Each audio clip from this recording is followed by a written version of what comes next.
मेरी बेटी पूजा मेरी सासों का सहारा, मेरे जीने की वजह। जब पूजा के पिता की मौत हुई तब वह सिर्फ 5 साल की थी। उस दिन के बाद मैंने खुद से वादा किया, चाहे भूखी रहूं, चाहे टूटी जाऊं, लेकिन मेरी बेटी को कभी कमज़ोर नहीं होने दूंगी। मैं सिलाई का काम करती थी। सुबह अंधेरे रहते उठती, रात को थकी हारी सोती। कई बार उंगलियों से खून निकल आता, लेकिन पूजा की स्कूल फीस समय पर जाती। वह जब सोती थी तो मेरी गोद में सिर रखकर कहती, माँ, मैं बड़ी होकर आपको रानी बनाऊंगी। मैं मुस्कुरा देती, क्योंकि माँ को सपनों से नहीं, बच्चों की खुशी से सुकून मिलता है। बेटी का बड़ा होना। समय के साथ पूजा बड़ी हुई, स्कूल टॉप किया, कॉलेज में एडमिशन लिया। मैं बहुत खुश थी।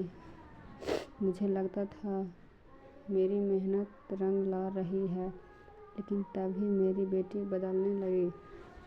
पहले वह मुझसे हर बात करती थी, अब चुप रहने लगी। फ़ोन हर वक्त हाथ में, मेरे आते ही मोबाइल पलट देना। मैं पूछती, किससे बात कर रही है? वह कहती, बस सहेली से। माँ का दिल झूठ पहचान लेता है। पहली बार डर का एक दिन मैं बाजार से लौट रही थी। रास्ते में मैंने पूजा को देखा। वह एक लड़के के साथ थी। लड़का उम्र में बड़ा, कपड़े अच्छे, लेकिन आंखों में अजीब सी चालाकी। वह पूजा का हाथ पकड़कर हंस रहा था। मेरा दिल बैठ गया। घर आकर मैं चुप रही। रात को पूजा से पूछा, बेटा आज कॉलेज के बाद कहाँ गई थी? वह घबरा गई। फिर बोली, माँ, सहेलियों के साथ। मैंने धीरे से कहा, झूठ मत बोलो, मैंने तुम्हें एक लड़के के साथ देखा है। कुछ पल चुप। फिर वह बोली, हाँ माँ, मैंने उससे प्यार करती हूँ। मेरे कानों में जैसे शोर मच गया। मैंने उसे पास बैठाया, प्यार से कहा, बेटा, हर मुस्कुराने वाला इंसान अच्छा नहीं होता। लेकिन पूजा ने पहली बार मेरी बात को नज़रअंदाज किया। उस दिन मुझे लगा मेरी बेटी मुझसे दूर जाने लगी है। पूजा अब पूरी तरह बदल चुकी थी। वह देर से घर आती, फ़ोन पर घंटों बात करती और मुझसे नज़रें चुराती। राज वही लड़का उसकी ज़िंदगी बन गया था। मैंने राज के बारे में पता किया, जो सच सामने आया। उसने मुझे अंदर से तोड़ दिया था।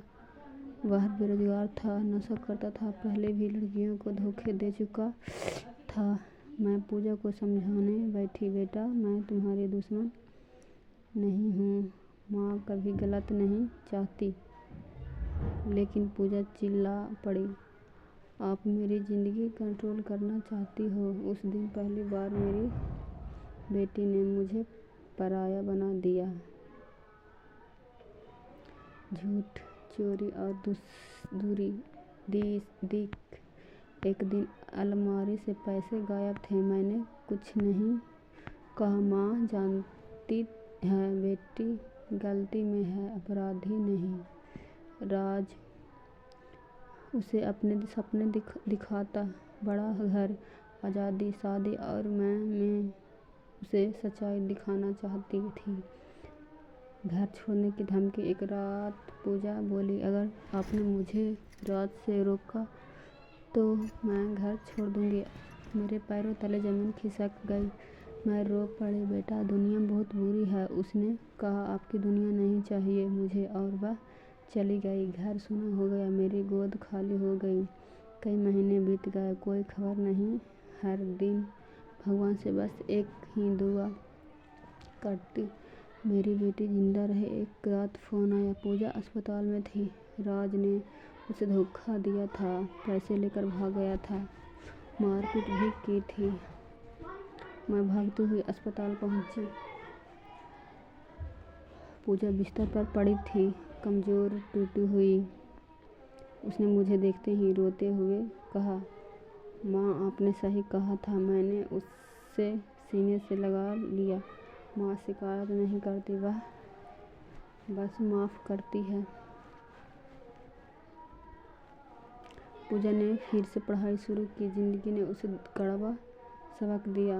आज वह खुद कहती है, माँ की चेतावनी प्यार से बड़ी होती है। जिस दिन बेटी माँ को दुश्मन समझने लगी, उसी दिन ज़िंदगी सबसे बड़ा सबक देने की तैयारी कर लेती है। सभी माँ बाप अपने बच्चों को अच्छा से देखें, समझें और उन पर नज़र रखें। कहीं गलत दिशा में तो मेरे बच्चे नहीं जा रहे हैं, और अगर ऐसा है तो अपने बच्चों को अच्छे से समझाएं और उसे सहानुभूति दें कि हम भी आपके लिए सब कुछ हैं, हमारे बात भी सब कुछ है, आपके लिए ठीक है। बढ़ती उम्र में अक्सर